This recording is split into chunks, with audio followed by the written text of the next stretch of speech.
देखिए, विधानसभा चुनाव के जो परिणाम हैं वो आए हैं और बम्पर जो एनडीए को जो है बम्पर बहुमत मिल रहे हैं। और अभी हम मौजूद हैं पटना में जन सुराज के कार्यालय, जन सुराज का जो ऑफिस है जहां प्रशांत किशोर रहते हैं, शेखपुरा हाउस में। और यहाँ देखिए अभी पूरा सन्नाटा पसरा हुआ, क्योंकि 243 विधानसभा सीटों पर इन्होंने भी कैंडिडेट उतारा था, लेकिन 238 सीट पर ही जो इनके जो कैंडिडेट हैं वो चुनाव लड़ते हैं। और ये देखिए पूरा जो नज़ारा है जन सुराज के दफ्तर का, शेखपुरा हाउस का है, जहाँ से प्रशांत किशोर जो प्रेस कॉन्फ्रेंस करते हैं और यहाँ पे प्रशांत किशोर रहते भी हैं।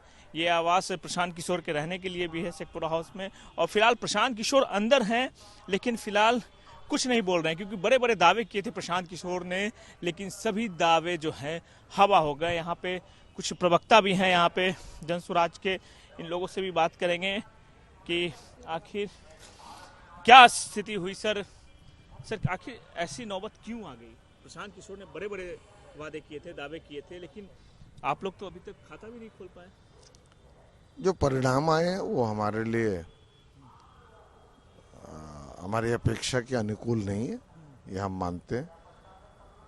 हमारा संदेश सही था, हमारी सोच सही थी, हमारी नीयत सही थी, हमारे प्रयास में नई पार्टी होने के बावजूद कोई कमी नहीं थी, अथाह परिश्रम हुआ। प्रशांत किशोर जो लगातार चैलेंज करते थे, कहते थे कि नीतीश कुमार को इतनी सीटें आएंगी तो राजनीति छोड़ दूंगा, अब क्या करेंगे प्रशांत किशोर? देखिए, अभी तो पूरे परिणाम आए नहीं और प्रशांत जी क्या करेंगे वो खुद इस पर निर्णय लेंगे। पर मैं साथ ही साथ एनडीए को बधाई भी देना चाहता हूं, और खास तौर से नीतीश कुमार जी को, जो 20 साल से सरकार में रहने के बावजूद उनका बड़ा शानदार प्रदर्शन रहा है। चुनाव में इस तरह की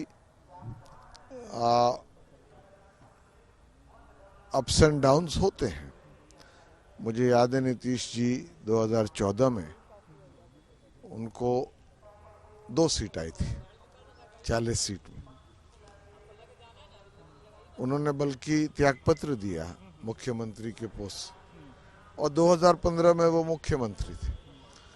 तो ये चुनाव है, इसका विश्लेषण भी होगा, समय पूर्व है अभी, क्योंकि परिणाम पूरी तरह से आए नहीं है। पर हमारे लिए बस एक आप समझिए कंसोलेशन है। आपको नहीं लगता है कि आप लोगों का ओवर कॉन्फिडेंस आप लोग को डुबा दिया? देखिए, जब पराजय होती है ना, इतनी खराब स्थिति होगी प्रशांत किशोर की, जो कहते हैं कि करोड़ों रुपए हम चार्ज करते हैं कंसल्टेंसी के, यहाँ सरकार बनाया, यहाँ बनाया, लेकिन यहाँ तो फ्लॉप हो गया। तो जहाँ बनाया वहाँ सफल भी हुए। नरेंद्र मोदी जी के कैंपेन से लेकर के कोई शायद ही ऐसा मुख्यमंत्री होगा जिसके कैंपेन उन्होंने नहीं किया, वहाँ यही डर था कि उन्होंने चुनाव भी नहीं लड़ा। उनको कोई चुनाव लड़ने से डर नहीं था, ये तो पार्टी की रणनीति थी कि वो अपना चुनाव लड़ने के पहले जो हमने 243 उम्मीदवार उतारे थे उनको जिताने में मदद करे। और उन्होंने बहुत परिश्रम भी किया, मतलब हेलीकॉप्टर तो नहीं इस्तेमाल किया, पर गाड़ी से ही 3 साल से हम मेहनत कर रहे हैं, इसमें तो कोई दो राय है नहीं। 2 साल तो पद यात्रा ही की, जब मीडिया वाले भी उन्हें भूल गए थे, टेंट में रह करके वो रोज अकेले चल रहे थे, गाड़ी में नहीं बैठे, मोटरसाइकिल पे नहीं बैठे, पैदल ही यात्रा की, 5000 गांव गए, तो 5000 किलोमीटर चले। तो नियत हमने जैसे कहा हमारी, लेकिन एक सीट पर भी संशय बना हुआ है। हाँ, तो हम ये मान रहे हैं ना, उस पर बार बार आपको दोहराने की जरूरत नहीं है कि हमारा ही जो परिणाम आए वो हमारे अपेक्षा के अनुकूल नहीं है, क्योंकि जमीन पर भी बहुत समर्थन दिखता था, लोगों का उत्साह दिखता था, और जहाँ भी वो जाते थे बदलाव यात्रा के दौरान एक जन सैलाब उभर के आता था। वो समर्थन सीटों में तब्दील क्यों नहीं हुआ वो एक अलग बात है। फिलहाल अभी तो परिणाम आ ही रहे।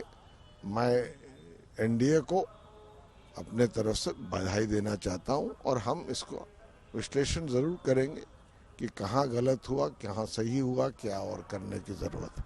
आपको नहीं लगता है कि अब उनको राजनीति छोड़ देना चाहिए? क्योंकि उन्होंने खुद कहा था कि 25 सीट भी अगर नीतीश कुमार की आ जाती आएगी तो उससे ज्यादा आएगी तो मैं राजनीति छोड़ दूंगा।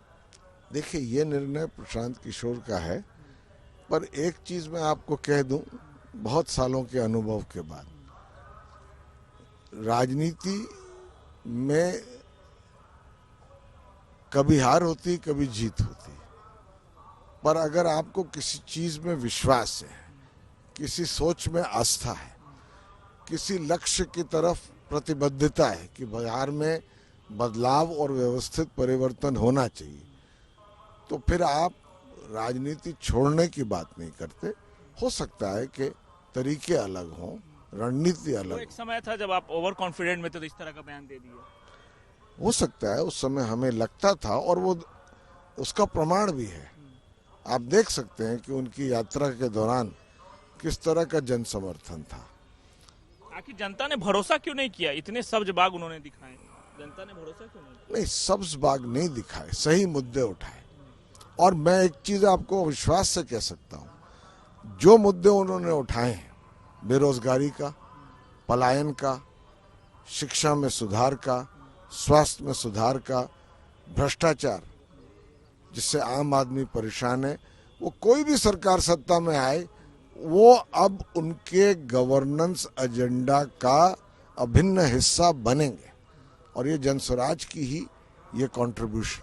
चलिए, ये पवन वर्मा थे जो कह रहे हैं कि कोई भी सरकार आए, लेकिन जिस तरीके से जो स्थिति है यहाँ पे देखिए, जनसुराज के दफ्तर में, शेखपुरा हाउस में, यहाँ पे जो पहले एक भीड़ लगी रहती थी जब भी कोई कार्यक्रम होता था, प्रशांत किशोर अगर यहाँ रहते थे तो हजारों की संख्या में जो है जनसुराज के समर्थक पहुँचते थे। लेकिन आज जो स्थिति है वो ठीक उसके उलट है, सन्नाटा पसरा हुआ है। और प्रशांत किशोर जिस तरीके से, जितना ओवर कॉन्फिडेंट में रहते थे, कहते थे कि इतने सीट में आएगी सरकार जो बनाने में मेरा काफ़ी योगदान रहेगा, लेकिन ऐसा कुछ नहीं हुआ। ठीक उसके उलट एक सीट पर भी जनसुराज को अभी मुश्किल है।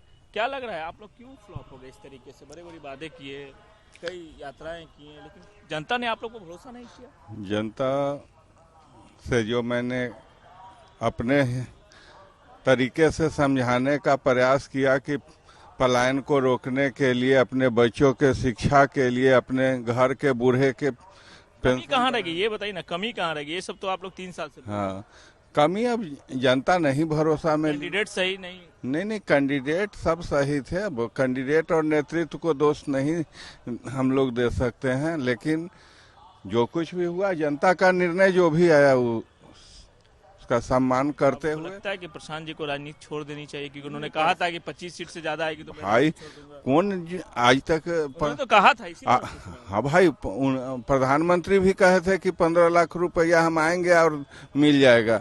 अभी पलायन रोकने की बात किए हैं, इधर नीतीश जी शिक्षा की बात किए हैं। देखिएगा अगले 5 साल में क्या होता है।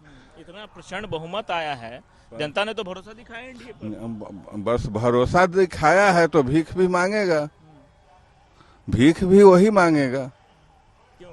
जनता से ज्यादा समझदार आप लोग हैं। नहीं, जनता, सब जनता तो आप बात बोल रहे हैं। हाँ, आखिर इस तरीके का बात आप लोग, यही ओवर कॉन्फिडेंट था जो जनसुराज। नहीं, ये प्रधान जी भी इस तरीके की बात हाँ, करते थे। हम ओवर कॉन्फिडेंट की बात नहीं कर रहे हैं। हमने ये कहा कि आप जब किसी को 10 साल से, किसी को 20 साल से परख रहे हैं, और 20 साल में जो नहीं किया, जो काम करेगा उस पर ही ना भरोसा करेगी पब्लिक। तो बस यही तो हम भी कह रहे हैं कि जिस भरोसे के साथ जुमलेबाजी पर आपने भरोसा किया तो भीख मांगना पड़ेगा। हमने ऐसा कुछ उनके व्यक्तिगत पर टीका टिप्पणी नहीं किया, हमने उनके टेंडेंसी पर टीका टिप्पणी किया है कि जो 20 बरस से बिहार में। क्या नाम हुआ आपका? विद्याभूषण नाम है, 124 लालगंज घर है, जनसुराज के पदयात्री हैं।